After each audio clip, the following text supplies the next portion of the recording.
true happiness. What is the source of happiness? Because they realized in their attempts of finding happiness in the world, they were always coming across failure. No matter what they tried, they would never find the happiness they were looking for. Life just seemed to be a cycle of momentary happiness and momentary pain. Devotee, Ma Aaj to Shamli Ji, dear devotee, Sadhvi Swati Ji. परम पूजनीय परम वंदनीय आशु गोस्वामी जी की जय। परम पूज्य परम श्रद्धेय बाबा जी महाराज की जय। सर्व श्री आशुतोष भगवान की जय। दूर हो जाता है हरदम नित निरंतर ध्यान से, जख्म हर एक भर जाता ज्ञान औषधि पाने से। दूर हो जाता है हरदम नित निरंतर ध्यान से, जख्म हर एक भर जाता ज्ञान औषधि पाने से। दूर हो जाता है हरदम जो गुरु की स्नेह गंगा में ही खुद को डुबो गया। मन की हर मालिनता वो सहजता से धो गया। मन तपोवन है बनाते सतगुरु ही ज्ञान से। दूर हो जाता है हरदम नित निरंतर ध्यान से, जख्म हर एक भर जाता ज्ञान औषधि पाने से।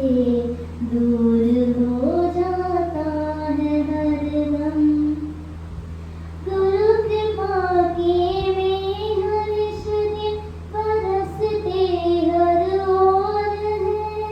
भीगता इसमें वो जिसने बांधीन से डोर है। ऋण कृपा का न दे सकेंगे प्राणों के बलिदान से। दूर हो जाता है हरदम नित निरंतर ध्यान से, जख्म हर एक भर है जाता ज्ञान औषधि पाने से। दूर हो जाता है हरदम विश्व के प्रांगण हो प्रकाशित साधना के ओज से। हो पुनः स्वतंत्र धरती विकारों के बोझ से। होगा संभव स्वप्न आशुतोष के वरदान से। दूर हो जाता है हरदम नित निरंतर ध्यान से, जख्म हर एक भर है जाता ज्ञान औषधि पाने से।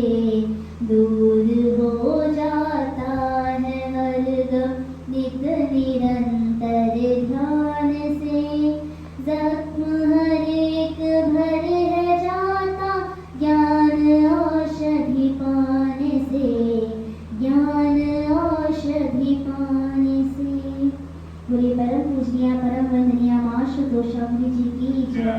बाबा जी महाराज की जय। सर्व श्री आशुतोष भगवान की जय। सियावर रामचंद्र भगवान की जय। उमापति महादेव की जय। बोले परम पूजनीय परम वंदनीय मां आशुतोषामणि जी की जय। बोले परम पूजनीय परम श्रद्धेय श्री बाबा आशुतोषामणि महाराज की जय। बोले परम पूजनीय परम श्रद्धेय श्री आशुतोष भगवान जी की जय। सच्चे दरबार की जय। Welcome, brothers and sisters, to this afternoon spiritual discourse. So, we're looking at a range of different things in the perspective of what is happiness, what is true joy in the real semblance of what does it mean to be happy, and how can we change things, how can we do specific actions so that our lives can become a lot happier. Not just in words, but in practical experience, so that we too, anyone who's watching us, that they can gain the skills and insight to be able to have a happier mind and a happier life in general. So, when I was doing a little bit of thinking, when I was analysing, the concept of a happy mind, to be happy, I became aware that from just my own observations of myself is that when I'm mentally fatigued, when I'm very tired, any sort of situation that will come in front of me, I don't necessarily react in a sense of balance or patience. And when I looked into this on an external basis, looked into research, I found that this is a very common phenomenon. That we face certain situations in life, but when we're mentally fatigued, when we're tired, we react. And we react in such a way that we lose all of our balance. But what we find is that after that situation, whatever the situation would be, where we lost our cool, per se, what we find is that there's a voice internally that says, actually, the next time this sort of situation arises, let's make sure that I don't react like this. Let's make sure I don't react in a place of anger or a place of discomfort and stress. Let's make it so that I react in a way that I progress, that I act in a sense of balance. So, when I was aware of this, there's that voice that comes to me that says, next to us, we are very well aware, the amygdala is well aware that we can't flight, we can't run away, we cannot swim away from that situation, because a great white shark is bigger, it's faster than what we are. However, in theory, we know that with any type of predator, it has certain weaknesses. And for a great white shark, it's their gills, it's their eyes, it's their fins. If we hit or form some sort of injury to those aspects, because a great white shark is an apex predator, it's not used to something fighting it back. So then, in a sense, in theory, the great white shark would get scared and swim away. So this is the fight or flight response. In that situation, you know that you cannot run away, it won't work. They're a lot faster and a lot bigger than you. But there's a potential to fight. And because of how extreme this example is, I'm giving you this example because this is how extreme the amygdala presumes the 9 out of 10 situation is, according to research. That 9 out of 10 situations, the amygdala believes that this response is valid. This extreme response to any sort of stimulus that seems negative or threatening is valid.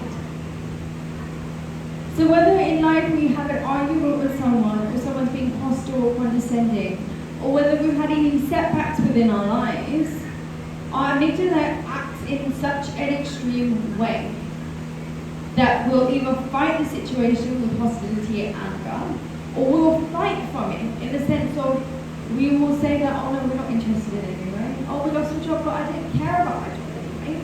We say things like that to ourselves and we become more pessimistic. But the extreme response comes from the amygdala. So how is it that we can gain mastery over that aspect of our brain, gain mastery over our amygdala, so that when any sort of situation happens, we don't jump to an extreme response, which then inevitably leads us into a negative abyss, where we're reflecting on, why did I get so angry? Why did I lose my balance? Why did I lose my patience? The way in which that would be possible is when we start using the power of our soul. The amygdala response is very ingrained in our mind, how we think. However, there's something higher within us as human beings that has a lot more power than our mind, and that is our soul. So we need to advocate and use that power of our soul. Because if we want to work on being able to have a happier mind, we need to approach it from two different dimensions. The first dimension is that we need to change our perspective on certain situations. Eckhart Tolle says that we experience situations, however, because of our own perception, because we are not viewing things in the present, but we're viewing them based off of past situations or future fears, that we view a situation as a problem. But the situation has always been a situation, it's always remained neutral. So we need to work on our perspective on this. And one day, a disciple had asked Guru that, why is it that you're the omnipresent, you are the incarnate form of the Almighty that is on this earth, you know everything. Why is it that we face such trials and tribulations? What is it that you are testing from us? Guru had said that I don't need to test you for my own knowledge. I know how you're going to react. I know what this situation is. I know your response before, during, and after that situation. However, these situations need to happen so you yourself can gain clarity and that perspective of where you really are. Where is it that you fall short on? Where is it in certain situations where you lose your patience? Because when you become aware of your shortfalls, then you can really advocate to changing them. Without knowing where your weaknesses are, you don't know which aspects of yourself you need to work on to become stronger. So, a very good example of this story, and a good example of that strength through situations is Swami Vivekananda. Swami Vivekananda has known from in Chicago in 1893 to have said one of the greatest speeches that we know of. Then in his first 5 lines, he gained a standing ovation. But what happened in Swami Vivekananda's life, the few months leading up to that great speech on what is religion? Swami Vivekananda experienced a lot of difficulty. What had happened was he was meant to attend the Parliament of World Religions, in which he does this great speech that we know of. But the conference was in September in 1893. But Swami Vivekananda arrived from India to Chicago in July in 1893. He was a few months early.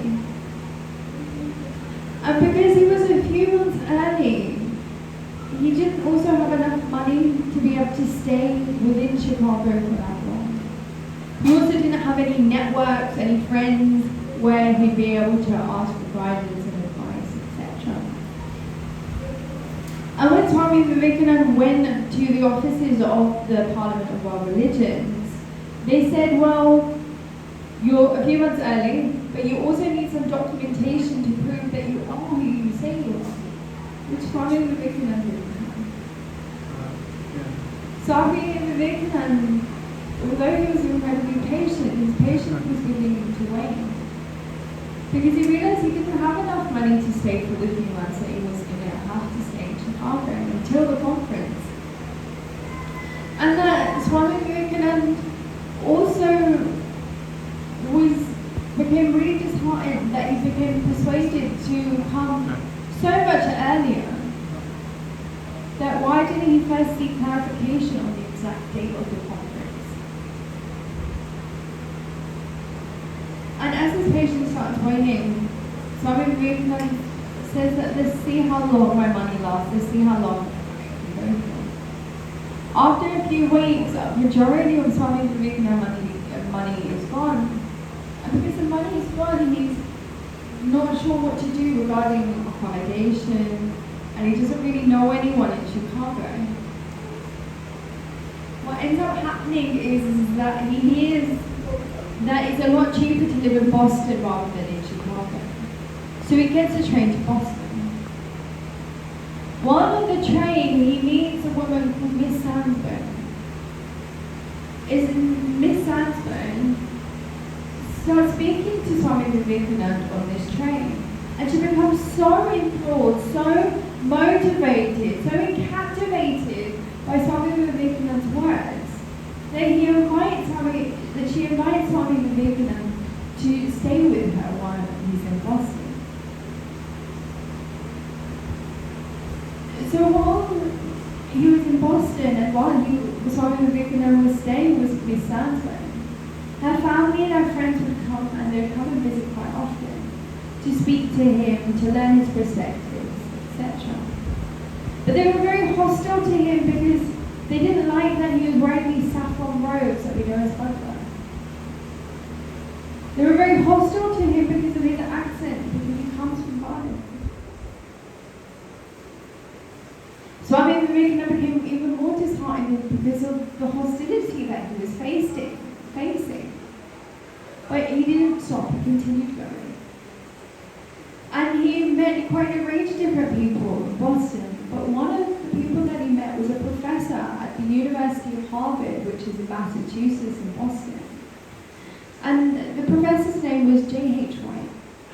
And J.H. White became so inspired by Swami Vivekananda's words, became so motivated, that when Swami Vivekananda had spoken to him, to Professor Wright, about him coming a few months early for the conference on the Parliament of World Religion that is to be held in September, J.H. Wright wanted to help Swami Vivekananda. So what Professor Wright did was write a letter to someone that he knows who works in the offices in the Parliament of World Religions, and send him a letter and with the verification that Swami Vivekananda is a saint, and it would be an honour for the Parliament to allow him to speak at that conference.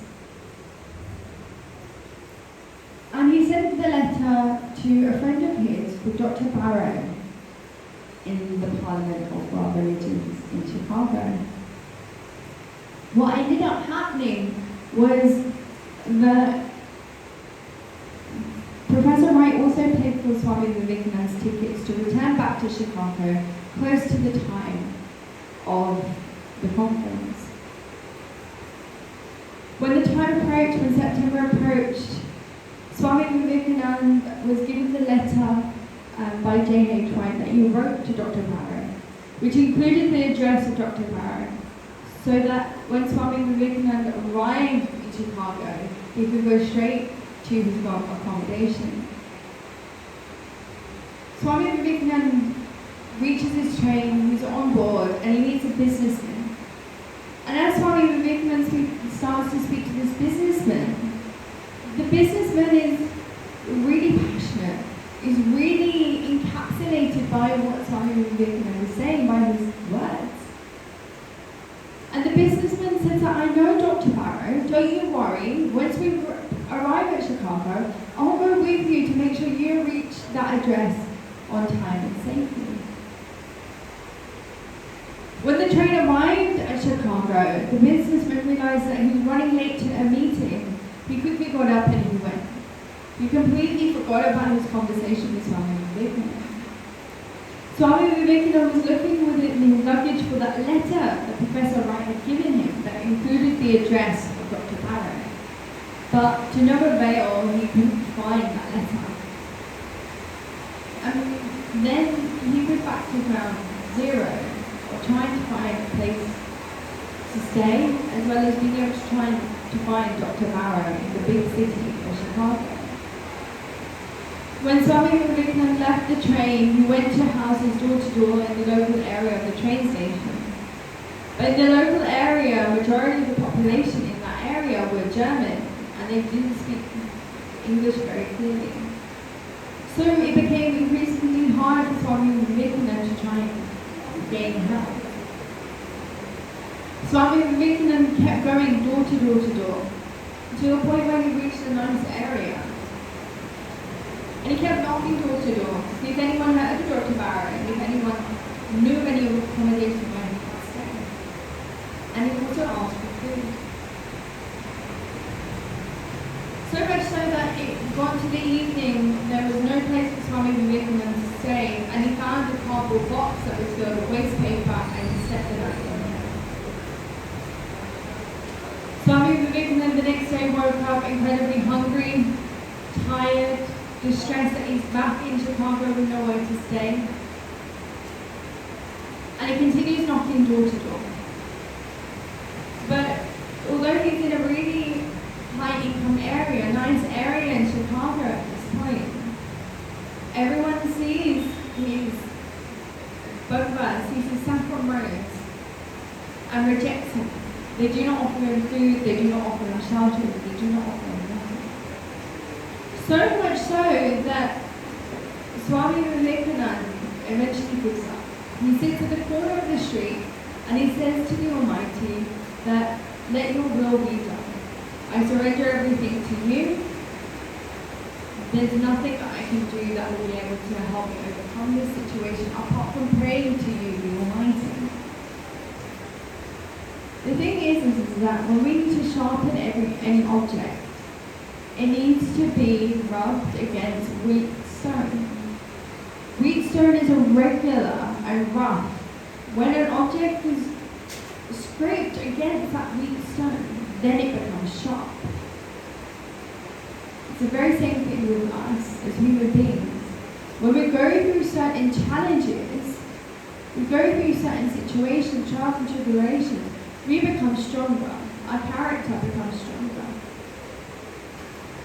So when Swami Vivekananda had surrendered to the great plan of the Almighty, across the street from where he was sitting when he was sitting on the street corner, one of the doors opened and a woman had come out, and she was wearing really adorned and elaborate clothing. And she come out, she saw in Swami Vivekananda, and gone to him and said, are you here for the Parliament of World Religions? Swami Vivekananda, at his most tired and his most mentally fatigued, he looked down at the woman in complete shock. The woman repeated her questions, are you here for the Parliament of World Religions? Swami Vivekananda said yes, and explained to her everything that he had faced since he came to Chicago. The woman said, get up, please come to my house. She had fed him, gave him water, gave him shelter. And she says, well, I'm going to the office of the Parliament of World Religions today, please come with me. So he did, and he came with her. And when they arrived at the office, he met Dr. Mara. All of these events were happening before Swami Vivekananda did that speech. And Swami Vivekananda's opening lines were 5 very simple words. Brothers and sisters of America. The many others had said the exact same line in their speeches during that conference. However, when Swami Vivekananda said those 5 words, he received a standing ovation. He received a round of applause. Why? Because that transformation that was happening through the challenges that he faced before he did his speech, did his lecture at that conference, that transformation that had happened within him was seen evidently, and people experienced it at that conference, and people still experience it now when they hear this story. That it's that transformational energy that happened through the challenges that he went through. An interviewer once asked the famous boxer Muhammad Ali, you are very competent, you are very talented, your sport. How many sit-ups do you do? Muhammad Ali says, well, when I start doing sit-ups, I don't start counting. But when it starts to hurt, when I start to feel the pain of that exercise, that's when I start counting. Muhammad Ali said, well, when I start to feel that pain from that exercise, that's when I know that those sit-ups, those ones that at that time I start counting, are the ones that are going to make me stronger. That throughout all of our situations, the things that we perceive as negative situations that are happening in our life transform us, chisel us, so that we can become a better version, so that we can become more fruitful, because we can gain more patience. In the Bhagavad Gita, in chapter 18, Krishna Bhagavan explains to Arjuna, oh Arjuna, that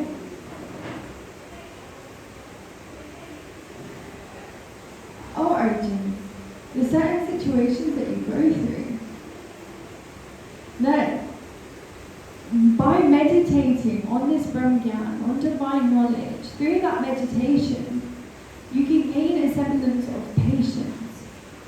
That in any situation, whether desirable or undesirable, will aid you.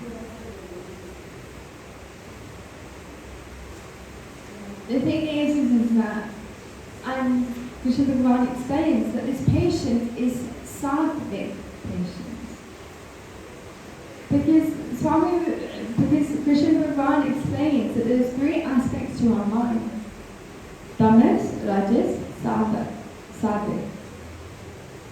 You have three aspects.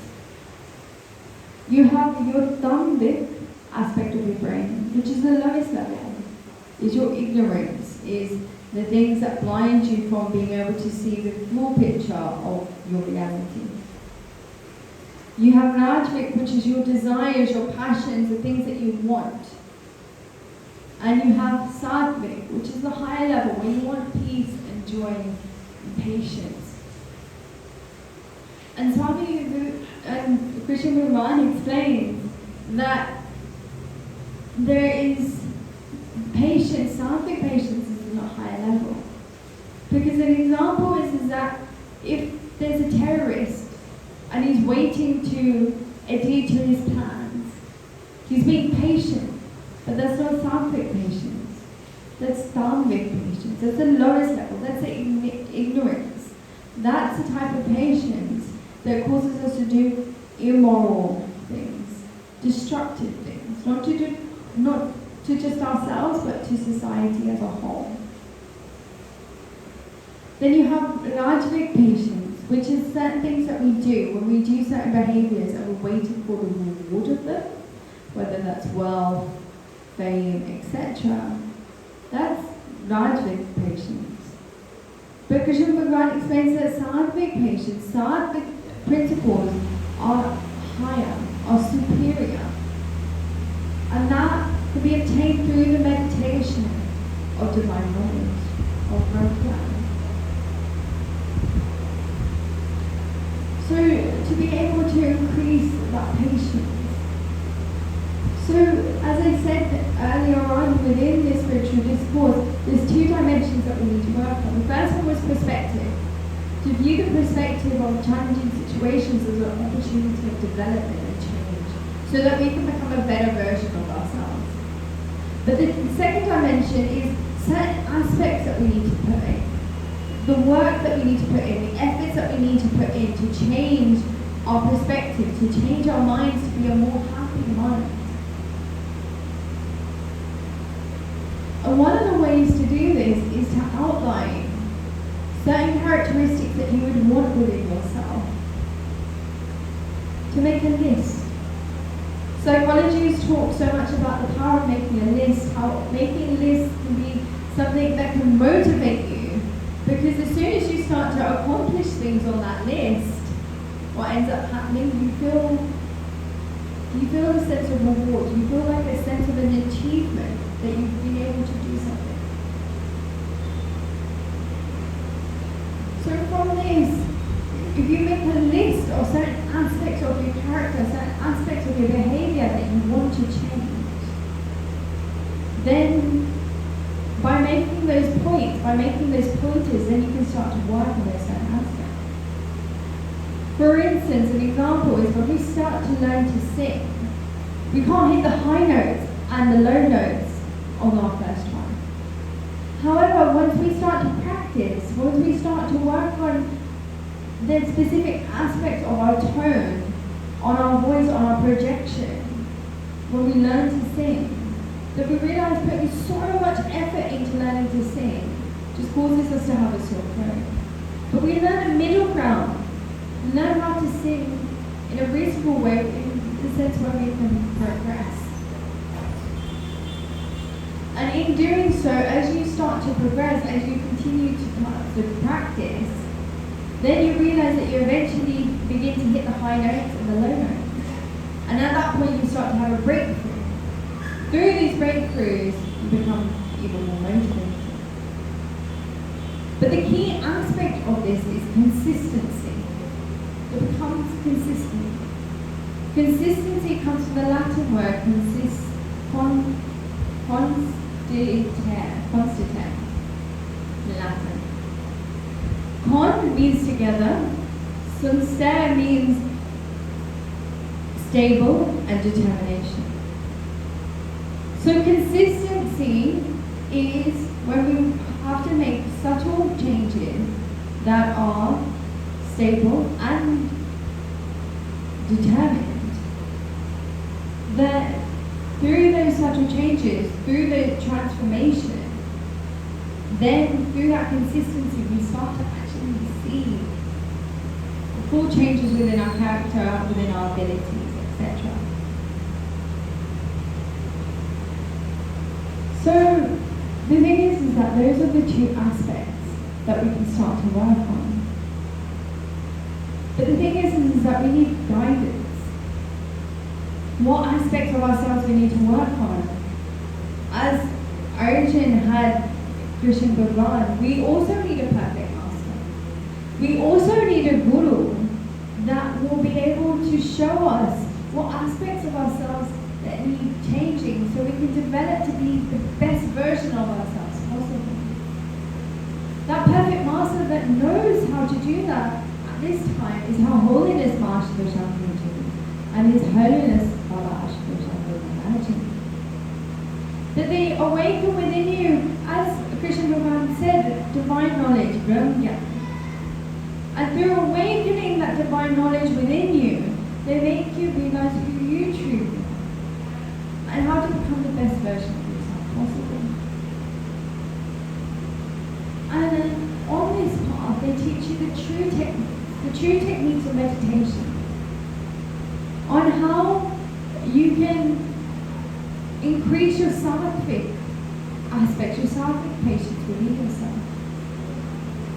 In science, the scientific perspective is that in our brain we have our prefrontal cortex. There's three aspects of our prefrontal cortex. The left side, that's in control of I will. The right side, which is in control of I won't. And the back side, that is in control of I will. All three aspects of your prefrontal cortex are essential in making really big decisions in our life. But how do we harness this ability? How is it that we can increase our brain capacity in a way in which we can become more high functioning, in which we can have a happier mind? Well, we can look at certain things called the London Cabby syndrome. The London Cabby syndrome is that in central London you have black cabs. And the black cabs, to be able to receive that license, they have to learn over 25,000 streets. They have to learn the exact locations of every aspect of central London. And it takes a minimum of 4 years to gain all of that knowledge. And when researchers looked at that and looked at those that were London Cabby passed the test within the 4 years. When they did their brain scan, they realized that their grey matter was a lot higher than the average mind. And that in which we call neuroplasticity, how the brain can change. So then they found that the grey matter was increased, so that these London cabbies had better patience, better response time, better self-control, better willpower. And willpower is essential if you want to become consistent on making effective changes to have a happier mind. So when research at Stanford University looked at how do we increase the grey matter in our prefrontal cortex, what they found is if you meditate between 3 to 11 hours, through that meditation, your grey matter increases. And they made it clear, it's not that you need to sit for 3 to 11 hours in one go. It's that you need to just sit between that time, as much as you can really. And the grey matter of the participants increased. But what we also learned from Stanford University, from the London Cabby Syndrome, is that as they retired, that their grey matter decreased. Because their grey matter decreased, what we learned is that we need to consistently practice our meditation. And by continued practice, our grey matter increases. So effective meditation, the true essence of meditation, as I said, only a perfect master that has perfected the technique of meditation will be able to guide you through. So that we can have a happier mind, so we can gain the skill sets that we require, so that we can be more effective in our day-to-day. So that in any situation arises within us, we don't lose our balance again. We can stay patient, we can stay focused, we can stay motivated. And it will also mean that we won't fall into the abyss of negative thoughts or depression that comes from reacting to certain situations due to our amygdala response. We can gain mastery over that. And the reason why I can say this so confidently because of the transformation that has happened within me since receiving the divine audience of our Holiness Master Swamiji and His Holiness Baba Swami Maharaji. Before I came here, before I received the divine audience, I was clinically depressed. I was high risk. To so much to the point that the doctors had to purposely make sure that I didn't go to work. Had to make sure that I had proper support. I was at such a critical point with my depression. At a point where I never thought I'd actually be able to make it past that. But when I received the darshan, when I received the divine audience, oh my God, they've given me Brahmgyan, they've given me the perfect technique that lifted me from this depression. They taught me how to have a happier mind and how to transform. At the end of the day, this human life, we can either stay caterpillars or we can transform into butterflies. But that depends on us, on what direction we want to go into. The reason why I'm talking about this today is the transformation that has happened within me, within my mindset, from being incredibly negative to feeling happier. Something that I thought was impossible was only happened by the divine grace, by my Guru, Her Holiness Master Swamiji, and His Holiness Baba Swami Maharaji. That's why today I'm here talking to you about this, because if these changes can happen within me, they can happen within everyone. So I'd like to leave our words here. I'm going to hand this back over to Dr. Swami Harinarasimhan. Thank you all. Hopefully these words have reached you and have been able to inspire you or help you in whichever way. Thank you. Will you pranam puji pranam badne maas prashanti ji? Sure. Will you pranam puji pranam shadi sashi baba prashanti ji? Sure. Will you sashi ash dosh bhagwan ji? Sure. Sure.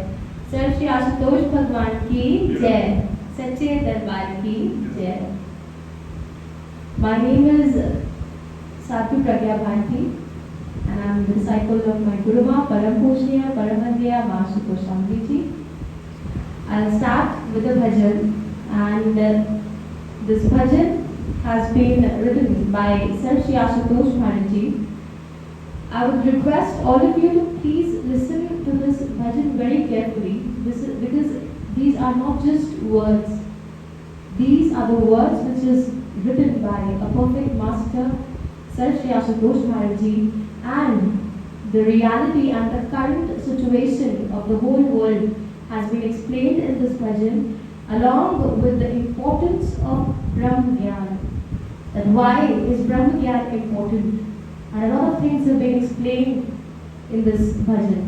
So I request all of you to please listen to this bhajan, and after singing this bhajan, of course the bhajan is in Hindi, I'll explain it in English as well. हिंसा की ज्वाला मानव अब सह नहीं सकता है, हिंसा की ज्वाला मानव अब सह नहीं सकता है, वर्तमान को ब्रह्म ज्ञान की आवश्यकता है, वर्तमान को ब्रह्म ज्ञान की आवश्यकता है, पापों के दलदल में फंसकर धर्म से सकता है, पापों के दलदल में फंसकर धर्म से सकता है, वर्तमान को ब्रह्म ज्ञान की आवश्यकता है, वर्तमान को ब्रह्म ज्ञान की आवश्यकता है। हिंसा के बादल छाए संसार में, सर्वनाश की दुनिया खड़ी कगार पे, हिंसा के बादल छाए संसार में, सर्वनाश की दुनिया खड़ी कगार पे, नहीं शास्त्रों में अब शस्त्रों में होड़ है, मानवता रो रही है अपनी हार पे, युग दृष्टा ही पथ भूलों को समझा सकता है, युग दृष्टा ही पथ भूलों को समझा सकता है, वर्तमान को ब्रह्म ज्ञान की आवश्यकता है, वर्तमान को ब्रह्म ज्ञान की आवश्यकता है। वेदों की वाणी पर अब तुम ध्यान दो, उनके गौरव को अंतर स्थान दो, वेदों की वाणी पर अब तुम ध्यान दो, उनके गौरव को अंतर स्थान दो, तुम जिसकी वंशज जिसकी संतान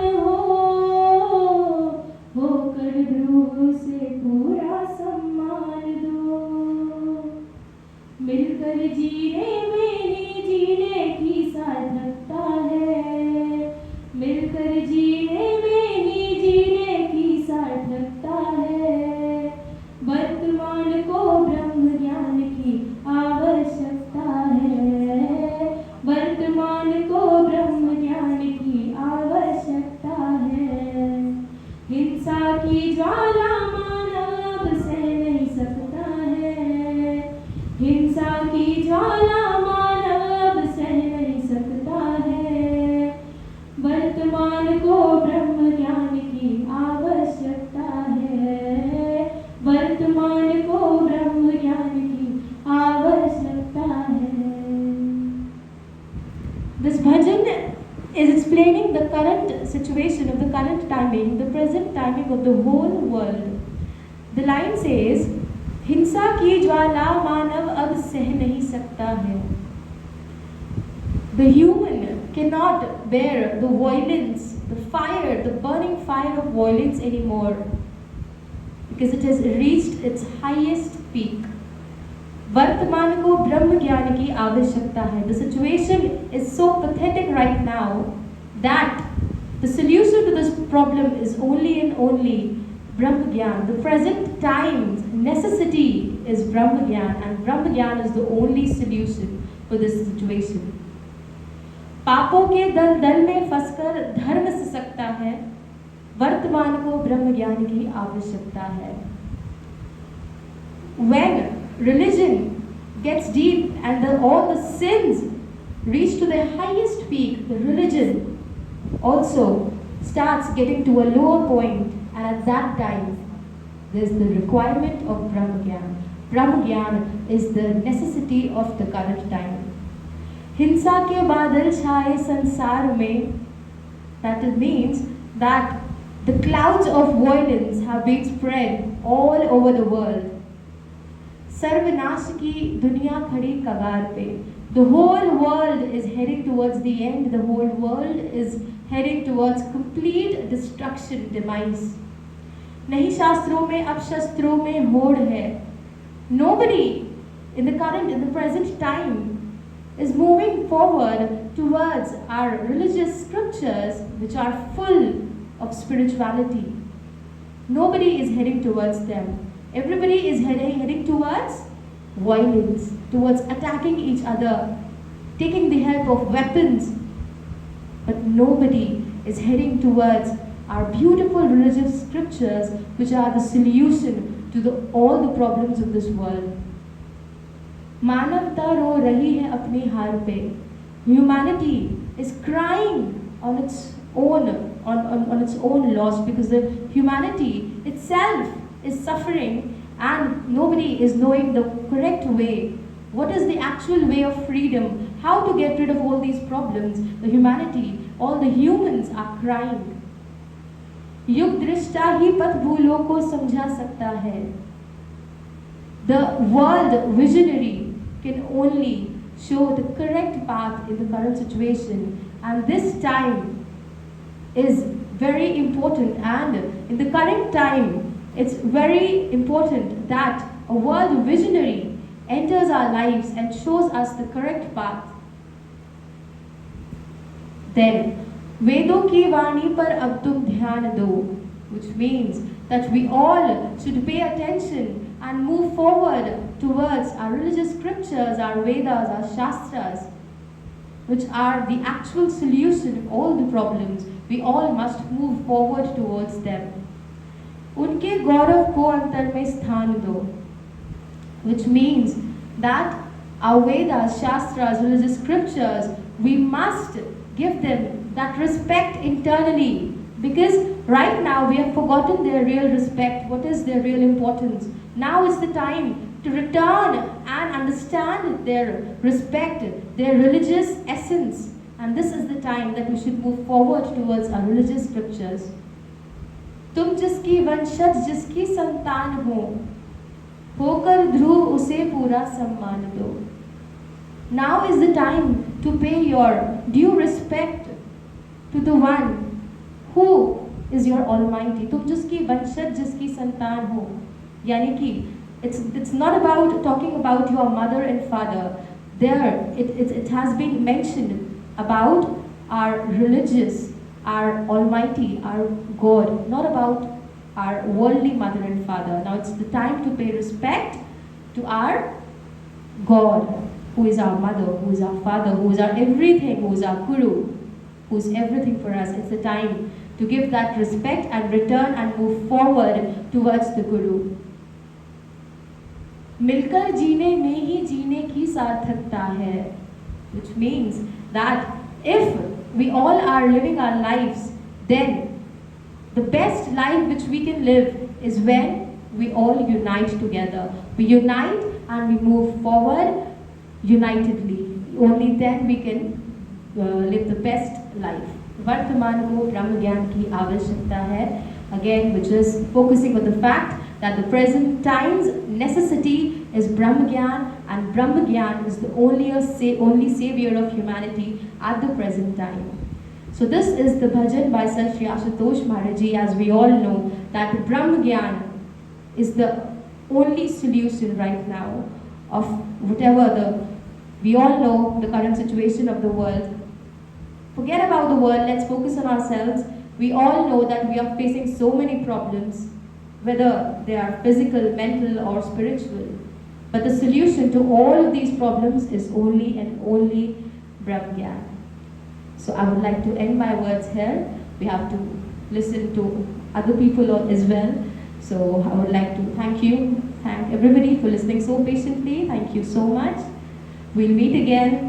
So जय महाराज जी की, बोलिए परम पूजनीय परम वंदनीय माँ आशुतोषामृत जी की जय, सर श्री आशुतोष भगवान की जय, सच्चे दरबार की जय। पूजनीय परम वंदनीय माँ आशुतोषामृत जी की जय, परम पूजनीय परम श्रद्धेय बाबा जी आशुतोषामृत महाराज जी की जय, सर्व श्री आशुतोष भगवान जी की जय, सच्चे दरबार की जय।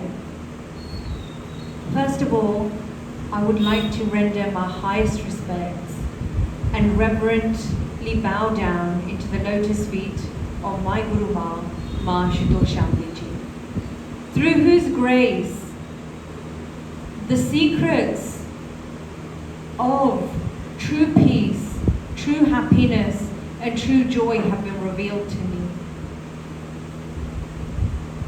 I came from a world where on the outside everything looks peaceful. There is a certain decorum, a way, a culture in which people move and operate and react. On the outskirts there's civility, there is decorum, and there is a politeness. And from the outside perspective, everything looks peaceful. However, there, each and every individual is fighting a battle with pain, be it physical or mental, with sadness, with loneliness, mental illness, physical illness, and lack of spiritual direction. The highest factors that contribute towards mental illness and high risks of suicide within the West, and especially within the United Kingdom, is loneliness. Is this aspect of being alone.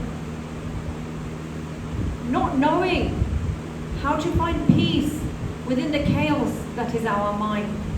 Because like I said, on the externally, the chaos isn't always there clear to see. Everything looks near enough peaceful.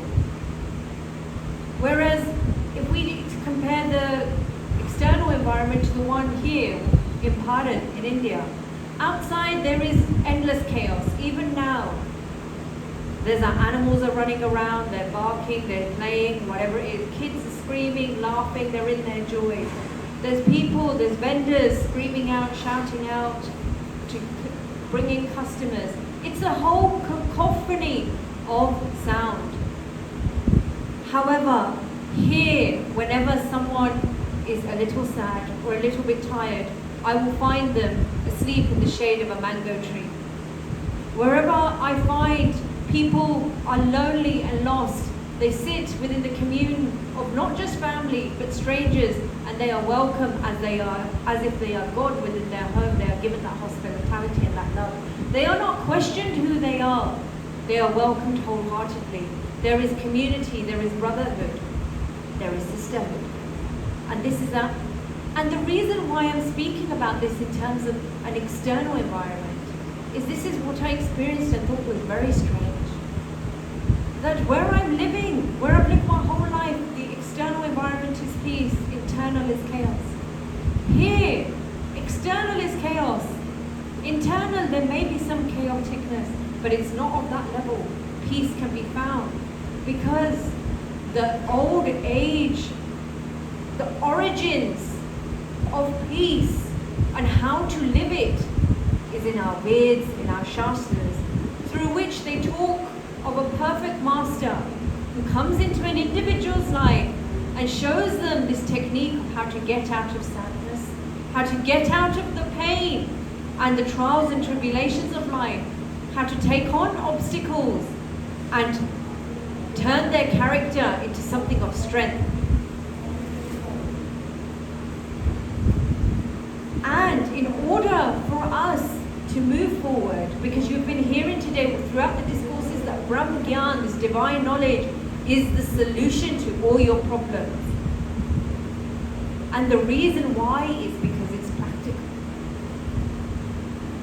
It is not just words. When we say to look towards our religious scriptures, we're saying within there they have made it clear what you should be looking for. What is it that you've come to do and how you can move forward? So first of all, let's start off with goal and direction. When we are without goal or direction, we are lost. We have difficulty. A big phenomenon that's taken over the West massively, and it is impacting the East as well, is when governments and society sits together and they talk about our youth, they worry. They're like, how will the youth now move forward? Because during COVID, everyone lost faith. They're like, if only there is death and there is no future, there is no travel, there is no opportunity, universities are closing, there's no way of communing and connecting and achieving and moving forward, then what is worth it? Why is my youth worth anything? Why, when someone asks me, what do you want to become? Well, those possibilities are not there in front of me anymore. I'm stuck within the cage of my solitude and with my mind. And the world is looking for these solutions. Governments are paying out many grants for educational programs, anything to get our youth and the world to start thinking positively. So the question is, what actually is the source of our sadness? Many times I've said it's the mind, the cage of your mind. Why are you unhappy? What is the source of that unhappiness? Yoganand Paramahansaji, in his book, The Eternal Quest of Mankind, of Man, he talks about this concept and clarifies that man himself is the cause of his own pain. And when we hear that, we think, that isn't fair. We didn't create this situation. I didn't choose to be born here. I didn't choose this. And I am stuck here. If we look at parental lineage, you will find that when you have parents and they have many children, not all children's temperament is exactly the same. When in fact, if it's the same DNA, it is them, then why are they not exactly same clone copies? It doesn't make sense. Why is there variation? Yoganand Paramahansaji clarifies it within his book. He says, when you can't find the solutions here, look to yourself. You can find the answers here in this one word of reincarnation. It is your past actions, the things that you have done, that have led you to have a life as this. Don't get disheartened. There is actually something so wonderful in this. The whole solution is within this word action. They say if you look at a person's habits and desires and what it follows, you will be able to clearly map out what that individual will manifest in, what kind of life that individual will lead when he reincarnates again. That is amazing knowledge. Even now, science is clarifying that there's so many things we pass on through our DNA, that our ancestors have passed down, our happiness, our sadness, our temperament towards, our resilience towards health, mental issues, towards challenges and obstacles and how we face them. That it's there. But a most wonderful thing, Yoganand Paramahansaji, who had this divine knowledge, who got it from his Guru, Sri Yukteswar Giriji. From there he had this divine knowledge and practiced this yoga. He said, everything you have done you can undo through action. It is within your hand. If you are the cause of your sadness, you can be the cause of your own happiness as well. You just need to know where to look. And our Shastras talk about a perfect Guru who gives you this technique of Brahm Gyan that changes your life, changes everything. First of all, before we head towards that part of spirituality, what I want to speak about is initially, if you want to see a change in yourself, you can change your environment. You will find in your day-to-day, you're living, you're in your stresses, but you book a holiday, you book a vacation. Now you leave for your vacation. Within those 1 week, 2 weeks that you're away, you enjoy the sun, the sand, the new people, the new food, the new culture, the new experiences. and you find that you now feel lighter and happier, and you come back a changed person. That change of environment has that impact. In that change of environment, you come across different company, and your senses have taken on new experiences, and this has now altered your state of mind. It has raised your vibration from sadness to happiness, joy, reverence, peace, and gratitude. The only thing is, you go away for a few weeks and come back to your normal life. You do not bottle up it as if it is medicine and take it in every day and enjoy it.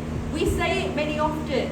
Those that are from England, my usual colloquially, this term is used, I wish I could bottle of this moment up. I wish I could capture it so that I can live it day by day by day. But the thing is, not all of us are fortunate or privileged enough that we can change our environment at will as and when we want to. And also when we do, there is no guarantee that it will permanently put us in a state of joy forever. But how about, as our spiritualists and our saints of time have said, one thing you can do is that you can change the environment within yourself. And there is supreme technique for that, and that is divine knowledge. Divine knowledge is bestowed to you by a perfect master. They open your third eye and they show you the kingdom of God within. In the Bible, it is said, the eye be single, the whole body be full of light. And that leads us towards when you receive Brahm Gyan, you are given 4 noble truths, or you can say 4 fruits. The first is divine light. Now lighting changes everything. Now that there is light in this room, you can see my face, you can pick up my expressions, I can convene with you, you know where you are and who you're convening with. When you go on holiday, why do you enjoy it so much? Because there's so much sunshine. The environment is full of light. On our physical presence, to alter our sense of consciousness, research has shown that light therapy can alleviate symptoms of depression. It can make you feel better, it can make you feel lighter. This is why people seek the sun. There is an illness, a mental illness that is categorized, and it's called SAD, seasonal affective disorder. And this affects people when they are in an environment where they don't receive sunlight, where they don't receive light, that they fall into this sense of depression, this sadness. And it is shortened down into the acronym of SAD, seasonal affective disorder. That the season affects them, that there is not enough light for them to find that peace and to stay in that vibration. Now, that light, when it is awakened within ourselves, we now have this source where we do not need money for a vacation, we don't need to ask someone for time off, and we don't have to fight against the fact that we don't have the privilege to escape our environment. What we do have is the possibility of retreating within ourselves, just our body, wherever you are in the world, where you can then connect and take in that beautiful energy of that divine light. Raja Janak, he was a Brahmgyani Shish. He was sitting with his guru one day, and he said to his guru, what light illuminates us all? What light do I go to when we are in darkness? And his guru goes, the sun. It gives you that bright light. It will bring you that light. But he's like, well, when the sun sets and then it's dark, where do I find this source of light? Where do I find it? He goes, within the moonlight. Within the moonlight, you will find that light. You will find light that will guide you. Now that the moon has gone, there is nothing. There's just a blanket of darkness. Where is that light? He goes, among the stars. It's okay. But once the stars have stopped twinkling, where do I find that light? And he goes, you find that light in that everlasting burning fire of that divine light that is within you. That is within this body that you can convene with at any point.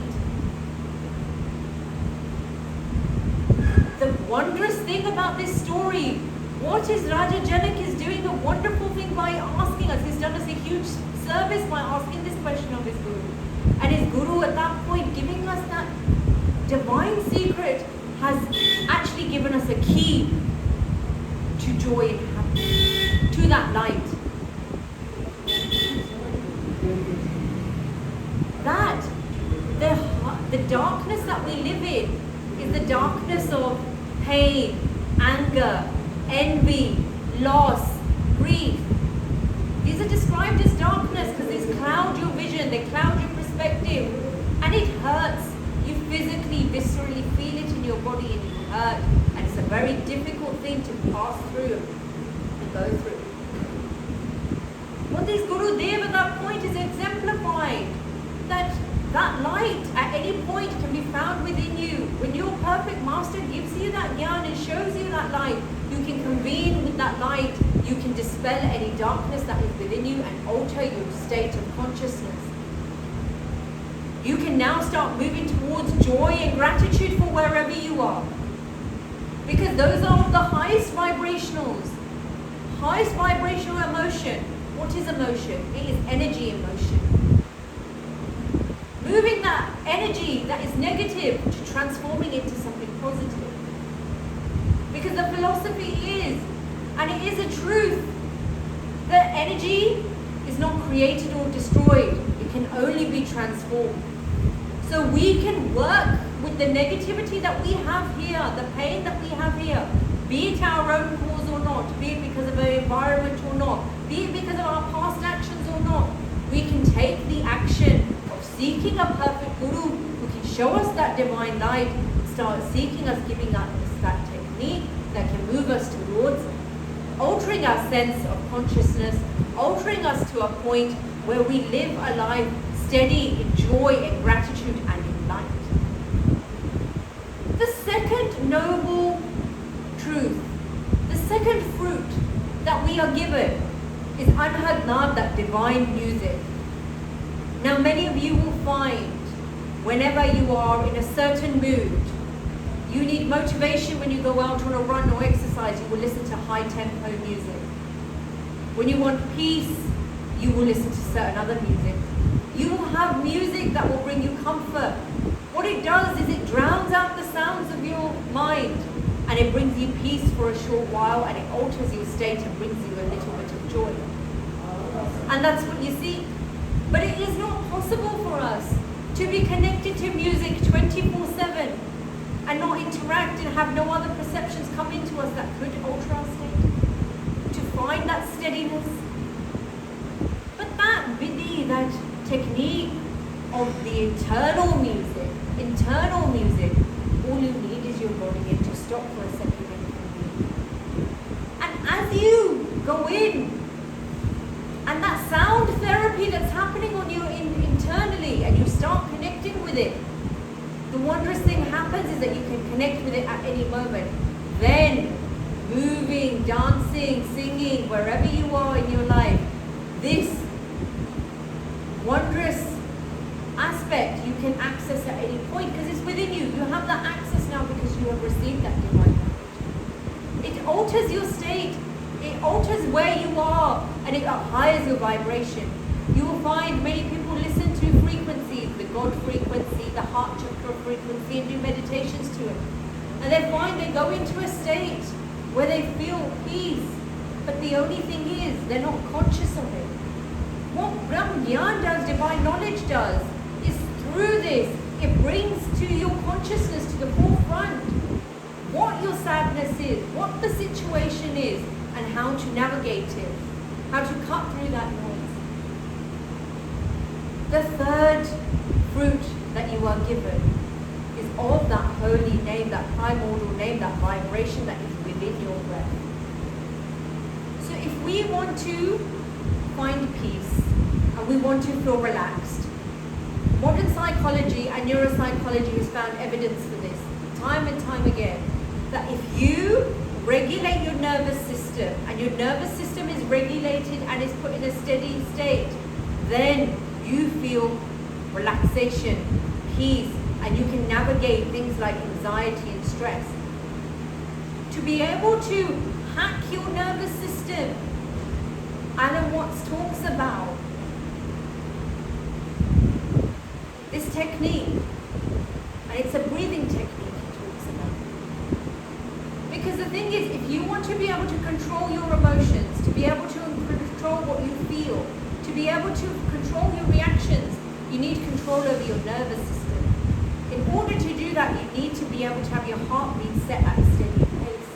And to do that, to hack that, you do it through a breathing technique. But that breathing technique you can only do for so long. It's shown. People do it. People do breathing techniques. So if you're having an anxiety attack, you are told to hone into your senses, and you are given this breathing technique of breathing in for 4 counts, breathing out for 8.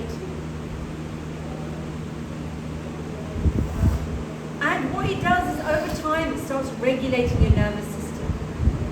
But what this external technique does is a temporary solution. It solves you just for a little while. But whenever you then fall into pain, anxiety, any kind of sadness, you then have to reconvene and do this. But that primordial name that gets activated within you, and you start doing the sadhana of that, and start connecting with that. You connect with it, and then there's a word you simran. That prana energy, that life force energy, it starts coming into your grasp through your meditations, that you are in sync with it because it's running constantly. Now you're not actively having to do something, it is prakriti, it is manifest within you, and you are just simply connecting with it. And as you are connecting with it, you are living it, and as it regulates your nervous system. This is scientific, supremely scientific, and you don't require much equipment. It is just for you to sit and to meditate. When you are given this divine knowledge through those 4 foods, you might find this phenomenon really, really interesting. All pain and sadness is not necessarily a negative thing. Those individuals that don't have working pain receptors in their body, that can't feel physical pain, for example, like if they put their hand on fire or they get their arm caught in a door, they won't feel the pain. The damage will still happen, the arm can break and the body will still burn, but they don't feel the effects of it, so they don't know how to get themselves away from that danger. But also within those people, they do not go through any kind of mental illness such as depression or anxiety. And research has shown that this energy that we feel, this anxiety and depression, these things that we feel, the symptoms of it, what we feel, they are giving us a signal. It is energy in motion. It is giving us a signal. Just how pain receptors do that, hey, there's danger, you need to change, you need to run away from this situation, you need to stop, you need to make yourself safe, this isn't safe. It's the same triggers that happen in the mind. They're saving you from your psychological world and saying something isn't right, you now need to change it.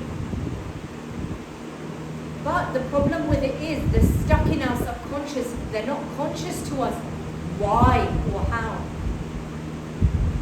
But through divine knowledge, as you connect and you see within yourself and you see yourself, what happens through this technology that is embedded within you, that you are now connected with, is that clarity comes into play.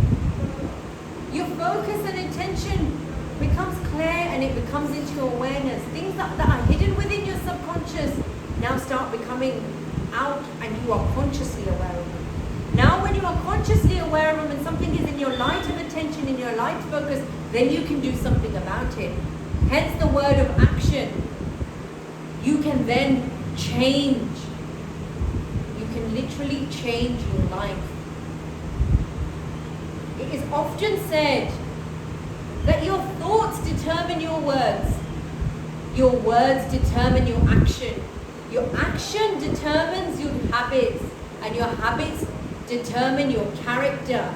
And your character determine your destiny. And Brahm Gyan, this divine knowledge, gives you this wealth of knowledge, this divine knowledge to go inwards, into yourself, to be able to see yourselves clearly, and to be able to hack into even the subtlest of forms of information of yourself, into your thoughts. Now you can hack your mind, your brain, Now you understand, oh, these are thoughts. You'll let them come and go. You'll be aware. And what it does is it trains moments of supreme silence. Things grow. When you need to solve a problem, you will find in the world we stop and go, we need some space. Because space gives you an opportunity to take a step back and see the bigger picture and the perspective. And it helps you align what your action will be best so that the situation can change and become better. That space is created within our neurotransmitters as they are firing between our thoughts. It gives us that moment of pause so we don't react but we respond to our situations. Giving us peace of mind, giving us clarity. And this is supremely magical because now you have governance over your thoughts.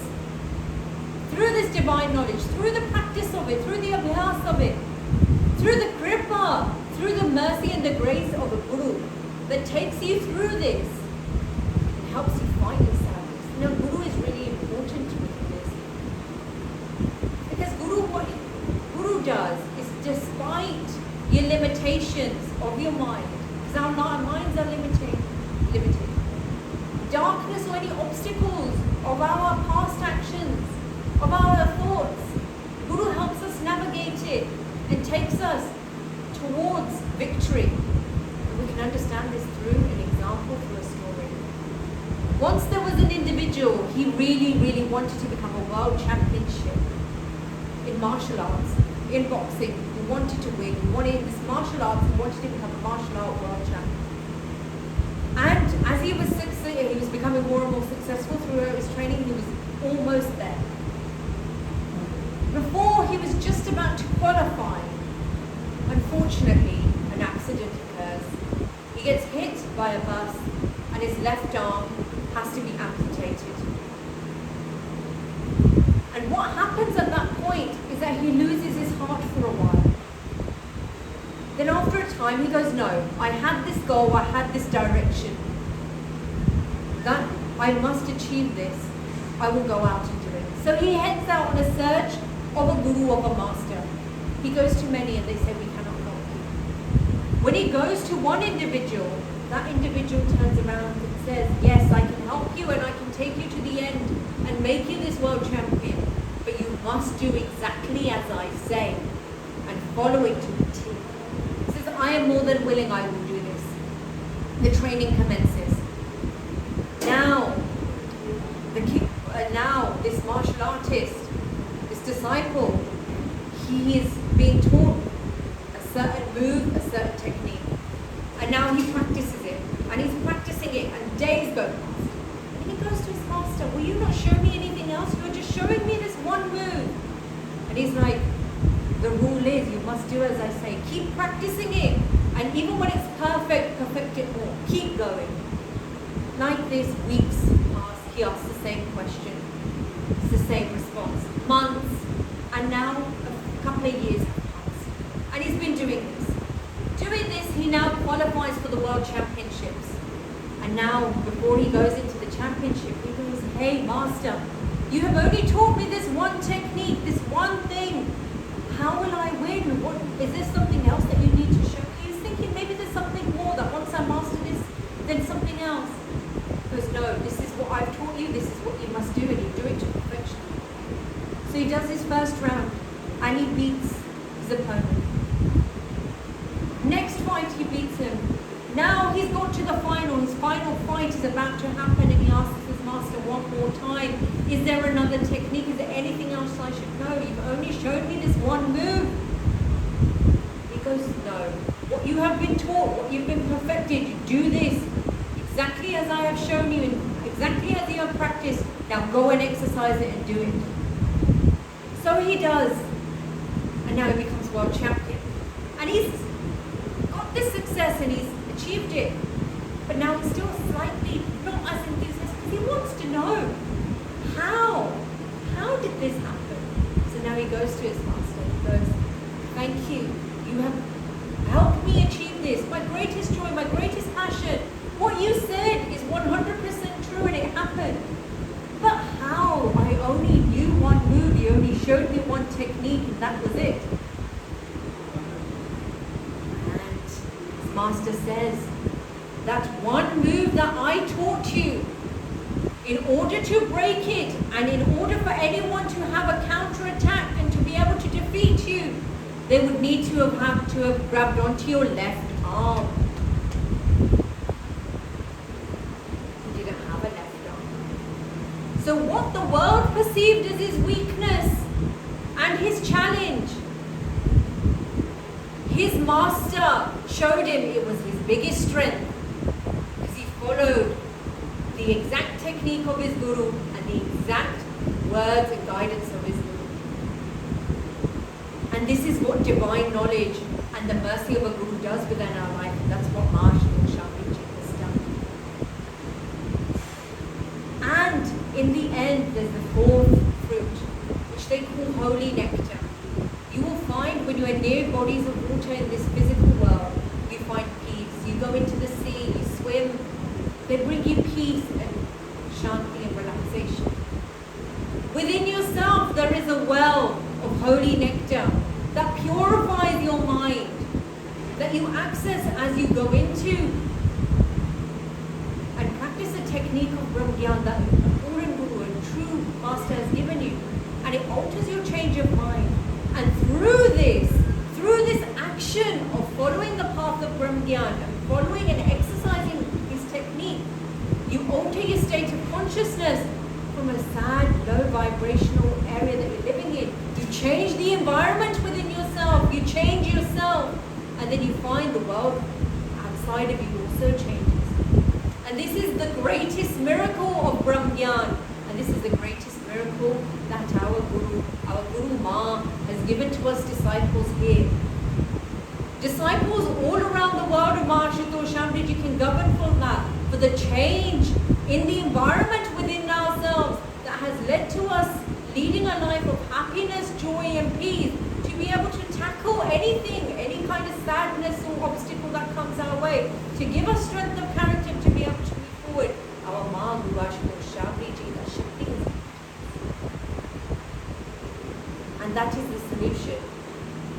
The solution is in your hands. You must seek. You are to seek the solution. You need to go to someone who has mastered this. You need to go to a master and who can help you achieve that joy and true peace. Due to the limitations of time, I have briefly covered this. Our Ma Adi Shakti, Ma Jagatjani Maharshal Shamiji, her grace is infinite.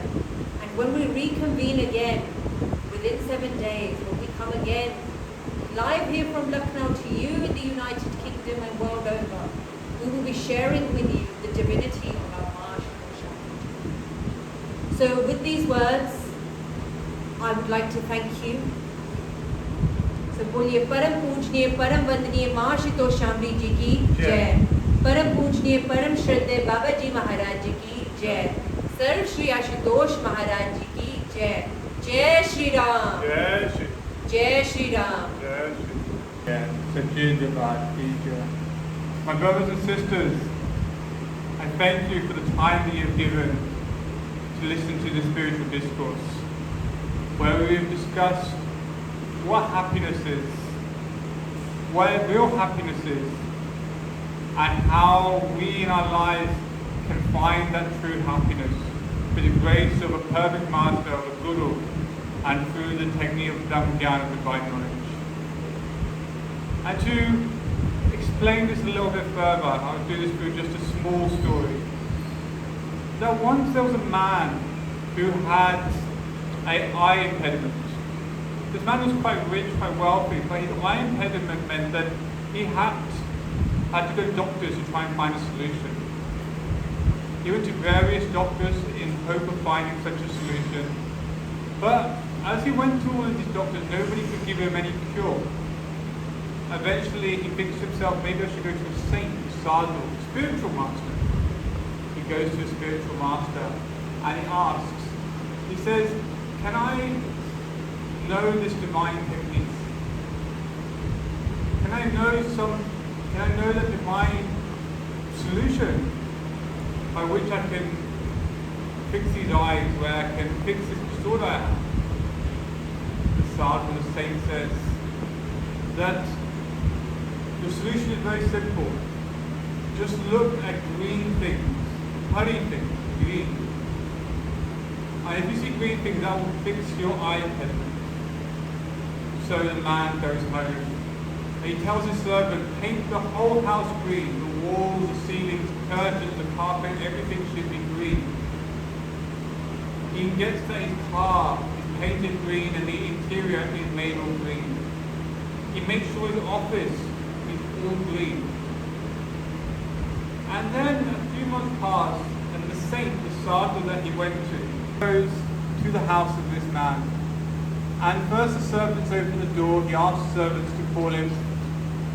The man says, of course, let the saint in.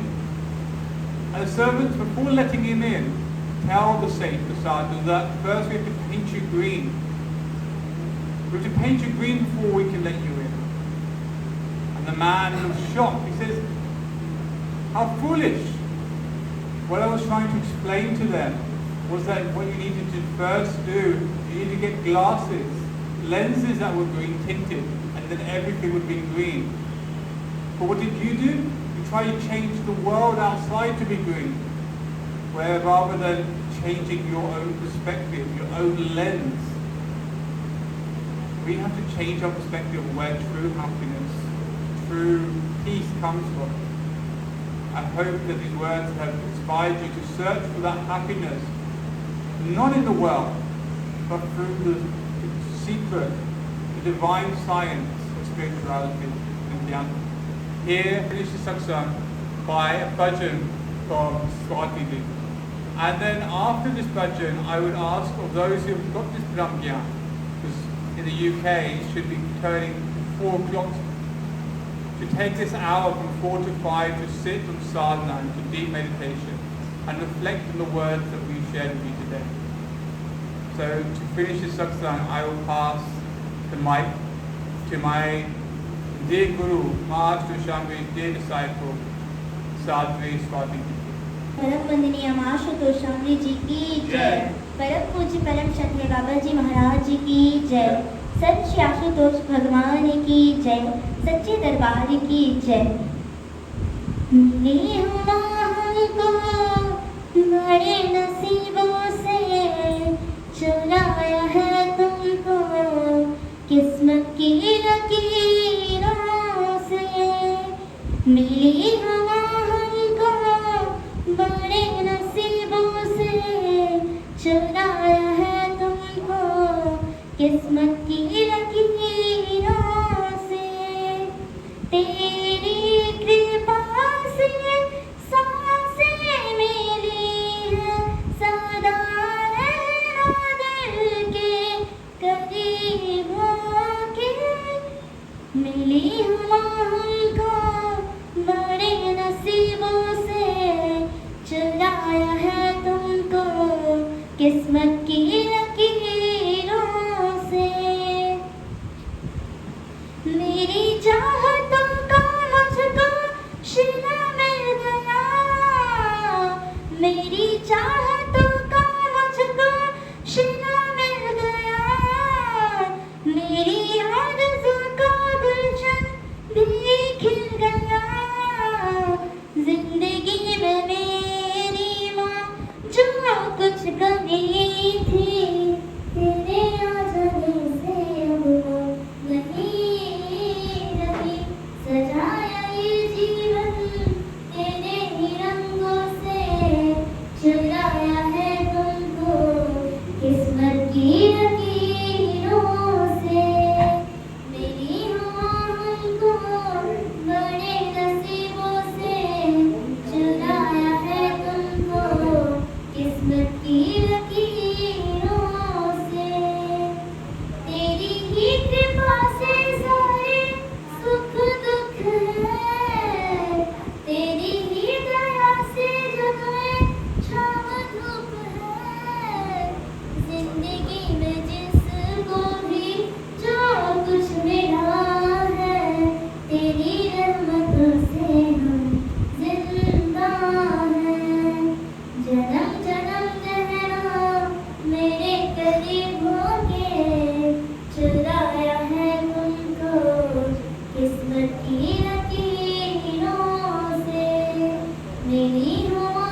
की रखी